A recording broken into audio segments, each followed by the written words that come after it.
Hey guys, so I have been asked multiple times if I would make a video about supplies that I use and if somebody wanted to start drawing, what they would need. So I'm gonna go through real quick and tell you what I have and what I think is most important to get if you're a new artist or just trying to get going.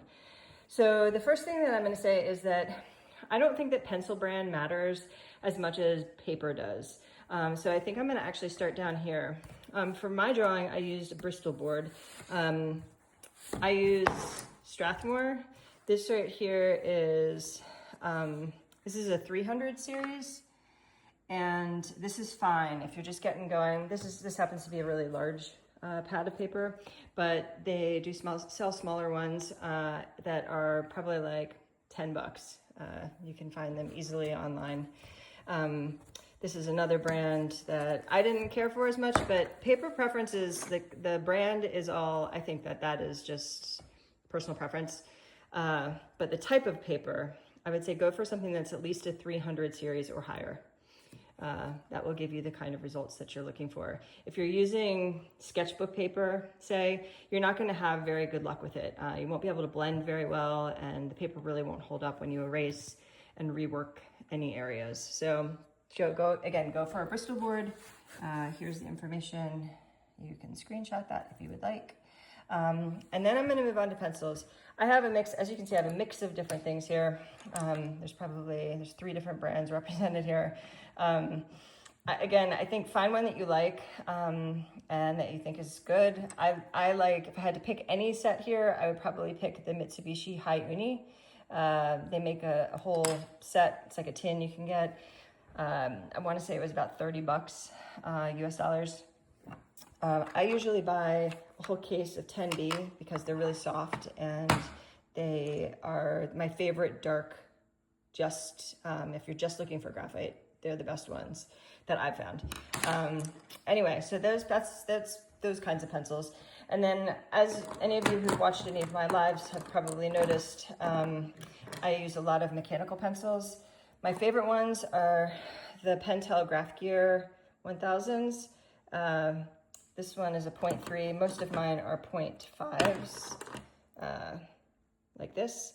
And they're fantastic. I would really recommend them. They are super nice. They feel really good in your hand.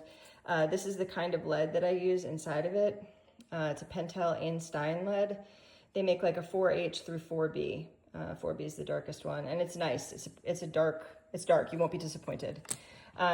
Next, obviously, you're going to need some sort of brass or whatever kind of pencil sharpener you would like. You can get an electric pencil sharpener. I don't prefer them because I think they take too much off, but if that's what you're comfortable with, go for it. Next is stumps and tortillons. These are just blending stumps. You use them to blend, and when they get gross and dirty like this, you can take them and rub them on some sandpaper as you kind of turn it to maintain the point. I think they're really crucial for blending. And this is another kind. This is called a tortillon, and similar. You can't sharpen these. Once these are done, they're done, but they're great. Okay, next is erasers.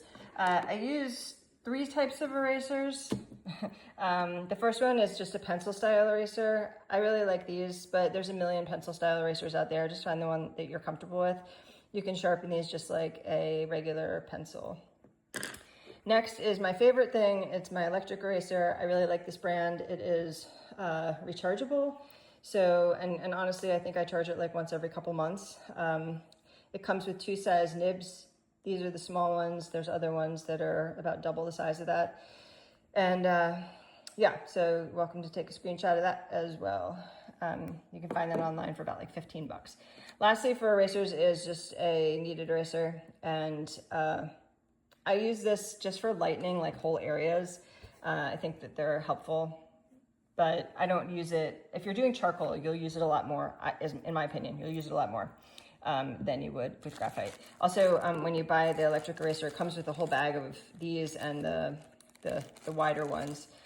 So it lasts a long time. And then if you're just starting out, I would recommend one of these. It just helps you understand value a little bit better.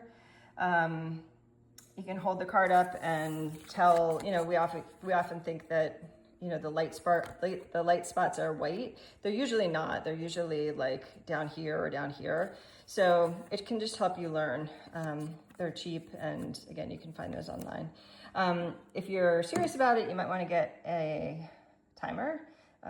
This one, I don't know, probably like 30 bucks online. But it's nice because it has 3 different, you can work on 3 different pictures. This is just my current one.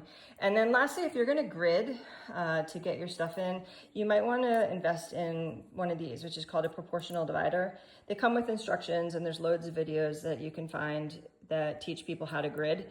But I think if you're gonna grid, these make your life a lot easier, especially if you wanna work from a picture that is smaller than what you are making your final drawing.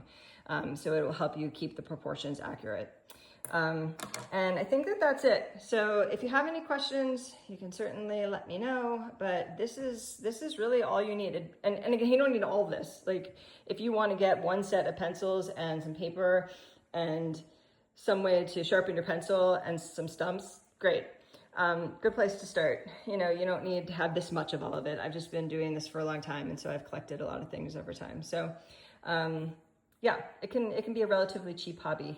So anyhow, I hope that helps you guys, and let me know if you have any questions or you need a different video. All right, bye.